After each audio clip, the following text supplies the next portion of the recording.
boof maa ngi woon Russie bon seetaan naa coupe du monde bi mais je crois que le Sénégal a fait l'envers c'est quoi hein l'envers mooy que ne on devait commencer par une défaite venir au niveau def match nul terminer par une victoire mais on a commencé par une victoire match nul et une défaite et au moment où ñu ngi doon jël suñu défaite boobu il nous fallait marquer un but pour se qualifier mais est-ce que ñun xamoon nañ loolu est-ce que xamoon nañ aussi que ne les cartons ñun ñoo ëppoon carton waa Japon parce que suñu xamoon loolu je crois que ne l'équipe devait être une équipe offensive pour au moins mettre un but même si on perd par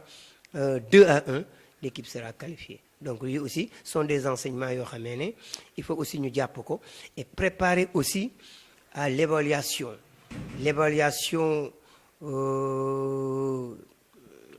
technique et tactique au niveau de l'équipe et faire une bonne préparation pour la CAN 2019 et aussi préparer ultérieurement la Coupe du Monde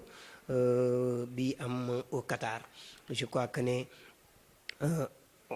il faut aussi penser aussi au football local parce que man en tant qu'ancien footballeur peut-être sama xalaat la une équipe nationale sans un seul joueur local je crois que aussi ça aussi moi je ne l'ai jamais vu il faut aussi ñuy bàyyi xel aussi dans notre football local xool aussi joueurs yi nga xamee ne war nañu mën a am place pour leen mën a dugal dans l'équipe pour que su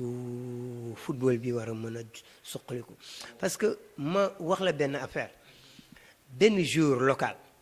bu jouer coupe du monde clubam dina gagner à peu près 70 millions wala 80 millions benn joueur local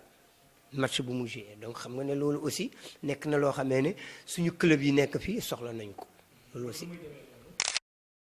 ça c'est la FIFA hein la FIFA mooy defal loolu c'est une promotion pour le football local mais donc léegi tey jii joueur comme léegi supposons un Sadio Mané wala un Mbaye Niang ñoom suñu jouer seen club bi nekk en Italie moo koy am waaw donc xam nga loolu aussi ki nekk Italie daf koy am ki nekk Liverpool Angleterre moo koy yore donc loolu di nekk loo xam ne tey jii suñu amoon comme léegi 5 à 6 yoo xam ne ñu ngi woon dans la liste ça va permettre au football aussi de rehausser un peu vers le haut là aussi bon am na solo. ñu dégg ay numéro ni Aliou Cissé dafa ne nañ ko xaaraat mu yóbbuwaat équipe li nga xam ne moom moo nekk kan bi yow naka ngay bon je crois que moom waruloon def benn déclaration muy bàyyi xool lan la nit ñi di wax parce que ñi ngi soog a ñëw suñ soogee ñëw ñu bàyyi ko ay kii mais moom amul droit sax def déclaration bi wax bàyyi may leen ma wala kéeg yi tollooguñu fu ñuy mayee wala fi ñu kii def na benn campagne nañ def évaluation xool li nga xam ne moo positif ñu wax ko li négatif ñu wax ko après nag léegi soog a xam au niveau fédéral c'est la fédération suñu décidé bàyyi ko mu continuer y a pas de problème le directeur technique est là on va voir comment ñoom la ñuy def pour jéem a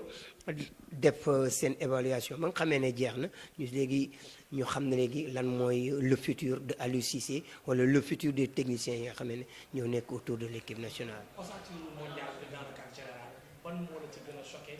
ci côté li nga xamante ne moom la doon xaar ci moom équipe bi dans l'ensemble ou bien le staff technique coach. Bon moi je ne parle pas de le staff technique mais je vais parler de l'équipe. Bon au niveau de l'équipe ça manquait vraiment un leader ci biir terrain bi au niveau de la défense il y avait trop d'erreurs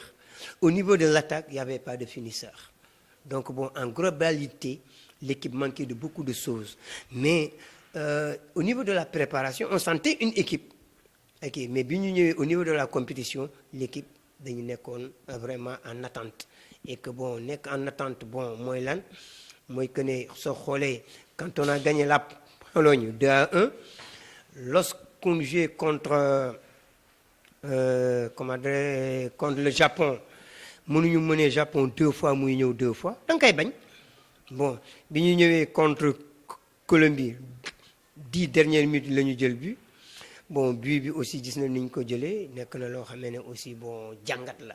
si jàngat bi am na si ñaari jàngat yoo xam ne man ki naa j'ai vu un joueur bu nekk ci benn poteau mu taxaw vu sa taille bu waru fa mën a taxaw beneen problème bi mooy yéeniment fi mu mbëkkee ballon bi dans la surface de réparation foofu notre gardien de but day sacrifié wu dem defi faute foofu parce que su ñëwee foofu ak taayam su yuuxoo su jàppee ba su waa ji dalee si ko mooy am faute bi mais li mu bàyyi waa ji mbëkk ko aussi su ko mbëkkee day dem jëli ji bal bi mais du bàyyi bal bi def rebond di ñëw yu yëpp am na si des erreurs et aussi changement bi ñu defoon si moment boobu nekk na changement boo xam ne du woon yoon moment bi nga xamee ne gars yi am nañu corner ñu def changement nee nañ ma joueur bi dafa gaañu woon moo tax ñu def changement mais non joueur bi gaañu ki doon ñëw di di ko remplacer avant muy egsi dóor nañ bal bi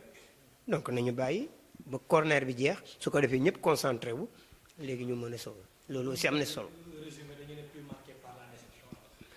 oui mën nañu wax ne bon bii marqué par la déception parce que moment boobu nga xamee ne bon si la ñu